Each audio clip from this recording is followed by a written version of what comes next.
bringing you the latest news from Monterey Athletics. This is the Plainsman Fan Zone podcast from 100.7 The Score. Welcome back to the final segment of the High School Fan Zone on this Monday night, May 12th.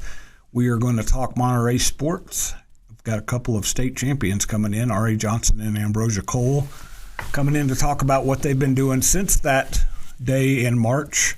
We talked that day, did a video with them for HubCityPreps.com, got some good info from them then. We'll get them to rehash that a little bit. One piece of news from Monterey before we get the girls to come in here and talk.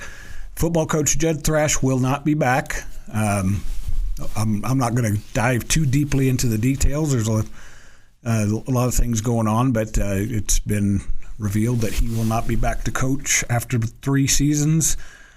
Started out 0-10, got the Plainsman competitive in year 2, and then last year went 7-5, tied for the district championship. Helped build a really good foundation. They are in the process of looking for a new coach. Judd did a heck of a job there, and he will be missed, but things move on. Monterey's in spring practice. There's some sort of spring game planned. Hopefully we'll get some more details on that and let you know what's going on, but that is the piece of news from Monterey. But we're going to switch gears here and talk more about something that happened back in March when the 2 young ladies coming in, along with Leah Chavez, along with Zanaya Wilkerson, several other girls on that team, took Jill Schneider on a ride to the top of the heap in Class 5A Division II, won the school's first state championship in girls basketball since 1981. First state championship in any sport since the 1996 baseball team, and I believe the first LISD state championship in a team sport since Estacado's boys won in 2010. As you can see, we got 2 state champions sitting down next to me. I remember asking you 2 that day what that was like to be referred to as a state champion. Is it worn off yet, Bro? Is it still pretty cool to hear that? No, it's still pretty cool for sure. What about you, Ari? I mean, yeah, it's good, like, just hearing everybody talk about it, like, still, like, to this day. And just, like, hearing all the stuff that people say about us and how proud they are of us. Well, you guys are going to be able to talk about that the rest of your lives. That's never going to wear off. I mentioned that I talked to you. I did a video with you 2 that day, and I thought the level of maturity you guys had you wanted to celebrate. You were excited. But you were already thinking about, we've got work to do. We want to be back there again. Things have changed. Coach Schneider has ridden off into the sunset. I texted her today, and she said she is living the high life. So do you still see her at school? Is she still around, or is she? Rarely. Yeah, we barely see her sometimes, but she's living her life to the fullest right now after everything that's happened. I'm going to bet she shows up for graduation. Oh, yeah. For sure. Because a few of those girls were pretty important to what you guys did. Mm-hmm. You've seen Aaliyah bouncing all over the country. Mm-hmm. Do you see her still at school? Yeah, sometimes. Occasionally. She's jet setting, man. She's bouncing from coast to coast, won all kinds of awards. You guys were both, so this local website produced an all-city team. Ambrosia, you were the offensive player of the year. Ari, you were first team. You guys accomplished something that nobody in Lubbock has done in quite a while. Mm-hmm. And I asked you about how cool it is and if it's set in, but what did it take, Bro, to get – you guys got there close. You got close those 3 years before. 2 years for you guys. What did it take to break through that ceiling this year? It just took a lot of, it took a lot of perseverance, because we had a lot of ups and downs, but it took a lot of team chemistry, because our team chemistry was A1. So it took that and a lot of heart at the end of the day. I feel like our team, last year we played with a lot of heart, and that's how we, won state, because that's something we really put our mind to. So it just took that and a tough, motivated mindset throughout the whole season. So. And Ari, you came back hungry, because you missed a good chunk of your sophomore season. Freshman season, I've told you this story before. One of my saddest things I've ever seen in doing what I've done is when you came out before the regional championship game and you couldn't play, the look on your face.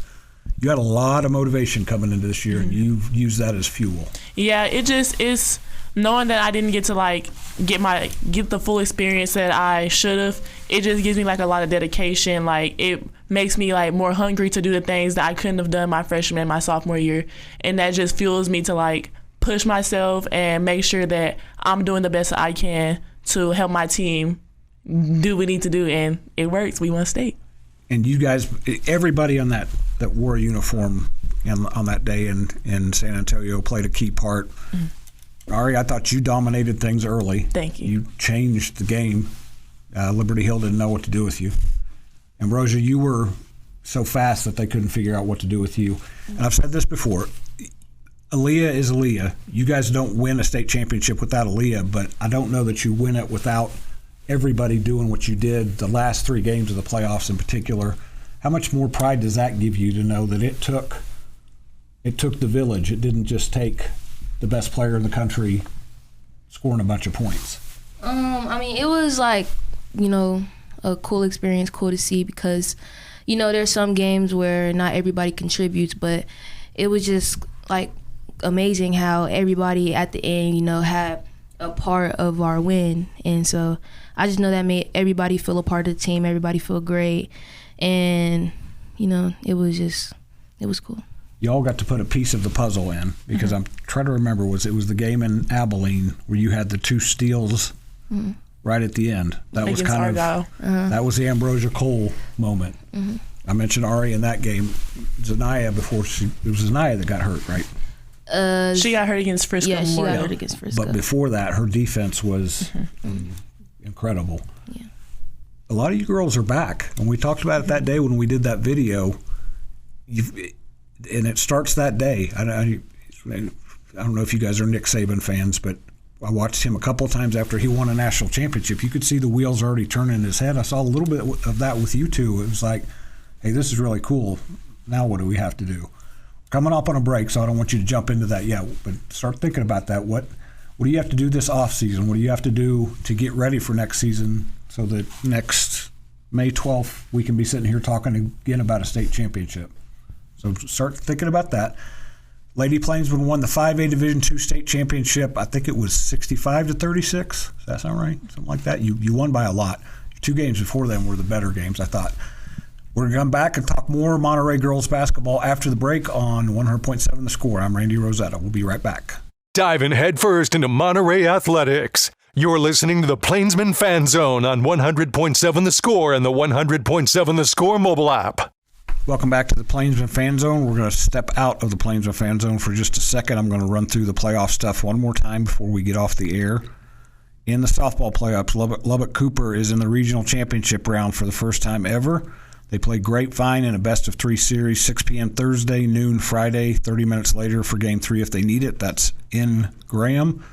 Lubbock Cooper baseball is in the regional round, 3rd round of the 5A Division II playoffs. They play Argyle, best-of-3 series at Crutcher Scott Field at ACU in Abilene, 7 p.m. Thursday, 1 p.m. Friday, 4 p.m. Friday if a third game is necessary. And Estacados in the 4A Division I regional round against Seminole at Tiger Field in Wolforth. That's at Friendship. Tiger Field doesn't sound familiar. 7 p.m. Friday, noon Saturday, and 30 minutes later if necessary. Those are the last 3 teams standing. These girls played on the last girls team standing. You guys friends with any of the guys from Estacado, the basketball players? Mm-hmm. Yeah. They got to the state semifinals, and they ran into their game against the team they played was kind of like your game in the state championship game. The other team was just better. Liberty Hill girls, I'm sure, had a great season, but I felt sorry for them because from that opening tip, you guys were in complete control. And again, I'll throw Ari a bouquet there. I thought she set a tone. Why did you guys control that game so quickly and so well, Ambrosia? What was it that the matchup that fit you guys so well? I think it was just our motive and our mindset going into the game. Like, we know we had to get them out of there early because we didn't want it to be like a close game, like towards the end, and have to worry about all that.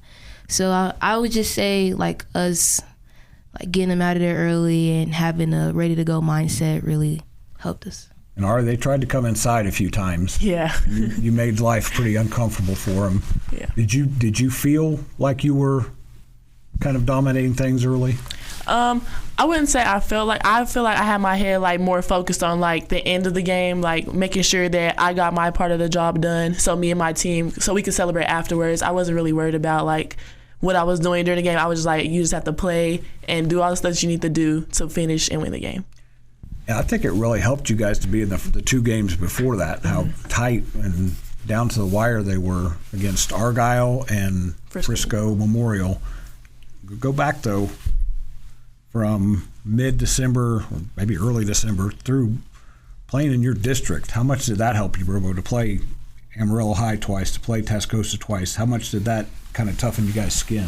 Oh, that helped us a lot because we, when we lost against Amarillo and Tascosa, it just made us like want to go harder, and it kind of sharpened us up and changed our mindsets to, like we got to get past these teams if we want to, go win state, which we did. So, yeah, I'll just say like those helped us a lot in getting us prepared mentally and physically for who we played, later down the line, because Amarillo, they have good shooters. Tascosa, they're really like tough. They're fast. So I'll say that helped us because down the line we had to play against a lot of teams that, could shoot really good, and we knew who to leave open, who not to leave open. So those two teams, they really helped us along the line. Coach Schneider's a wise woman. There's a reason she won 751 games. Her last one, she won a state championship already. One thing she told me several times is that playing those two teams twice each and then playing Friendship at the Caprock, you guys weren't going to see teams better than them. You might see teams as good as them, but you weren't going to see teams better than them. You guys are high school kids, you're teenagers, so sometimes when us adults talk to you, it goes in one ear and out the other, and you think we're kind of crazy. But Coach knew what she was talking about. Did that kind of hit you as you got into those quarterfinals and semifinals against really good teams? Yes, because Coach Schneider has a lot of experience, so she knows what we're talking about. She knows what she's talking about. So like just hearing her when she gives you advice, just take it and don't take it don't take it the wrong way, because she knows what she's talking about and she's only saying it to help you and so we can win the game. So yeah. There's a great picture that I run on my site once in a while, and I can't remember what game it was from. It's where I don't know if you'd gotten in foul trouble or what. It was the coach is taking a knee and she's looking at you. You can tell that there's a lot of heart-to-heart going on. Y'all's relationship always intrigued me because you probably are the closest to how she was when she played because of your height, because of what you can do inside. How much are you going to miss those heart-to-hearts, whether it was in practice, in her office, during games? Oh, yeah, of course. I'm going to miss those talks a lot because Coach Schneider, even though she always gave, like, that coach, like, mentality, but on the other side, like, she wants you to know, like, she means it in the most sincere way and that she never means it to, like, hurt your feelings or, like, to mean, like, anything wrong. She wants you to, like, understand that, like, she was once in our position and she wants us to, like, understand that we can get through it and, like, we can all finish in a good way. We're going to talk a little bit more when we come back after the break, because I want Ambrosia to kind of answer a similar question to that. We'll be back in the Plainsman Fan Zone on 100.7 The Score.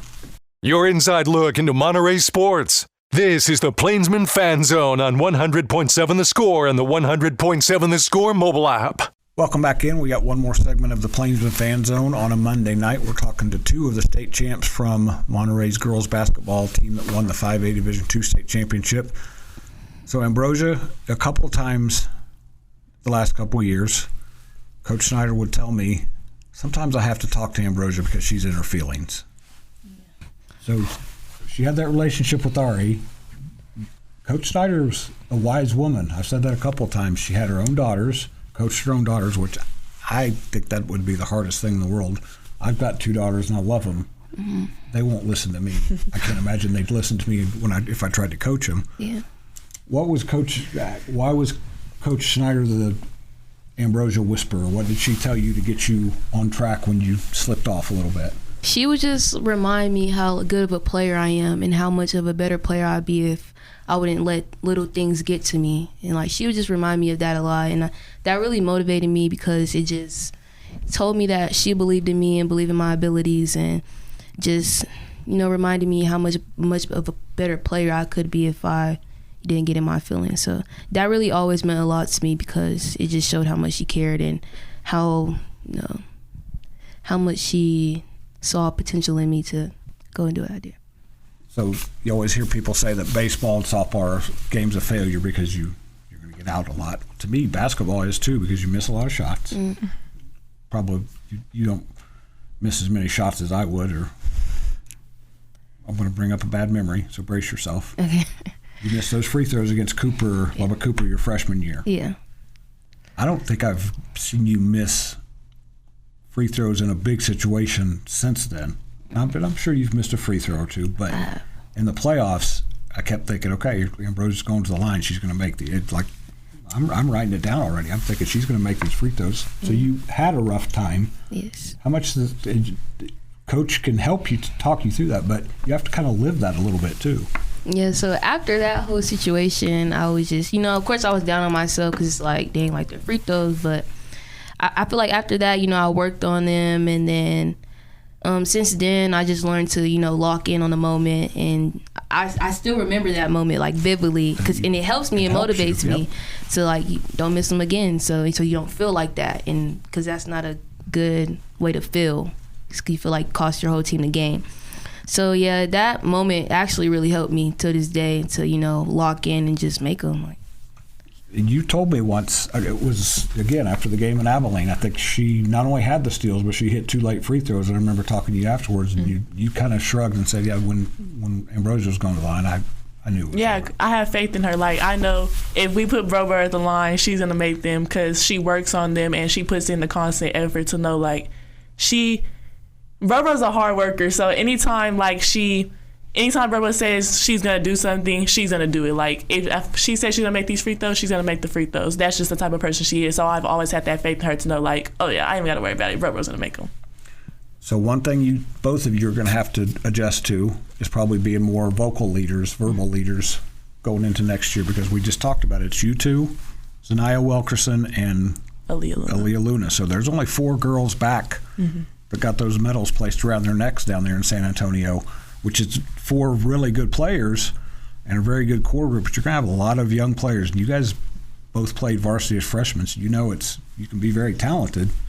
It's also kind of intimidating when you get out there against 17 and 18-year-old girls that have been doing this for a while. How do you prepare for that part of your role? What do you want to? How important does that have to be for you next season, besides points, rebounds, assists, steals, and all that?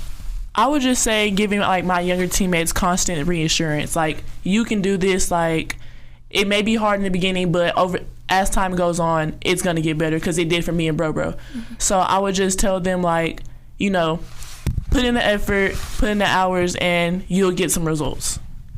You don't know who your coach is going to be yet. We talked about that in between. But to me, because you guys have a lot of young girls, whoever the coach is, you're going to need some hard practices. You're going to need those practices where you walk off the court and you don't think you've got anything else left to give. That's when you have to be a leader most, Ambrosia. How eager are you to kind of be that person that those young girls look to and say, how do I keep doing this? I'm very eager because I already feel like, some of the girls look up to me because, me and her, we won state, so we know what it's like. So I'm very excited to, just let them know that, you could do it, and just be that sort of a leader, not a mean leader, not a leader that's going too hard on you, but a leader you can always come to and, just be around and ask questions and, so I'm excited. You guys are going to have a target on your backs. You have Aaliyah put that target on y'all's backs, whether you had to or not. So that's been there for a while, but these are 2 of the girls that have a chance to do something incredibly special and lead Monterey to back-to-back state championships. We'll talk about that next season if that happens.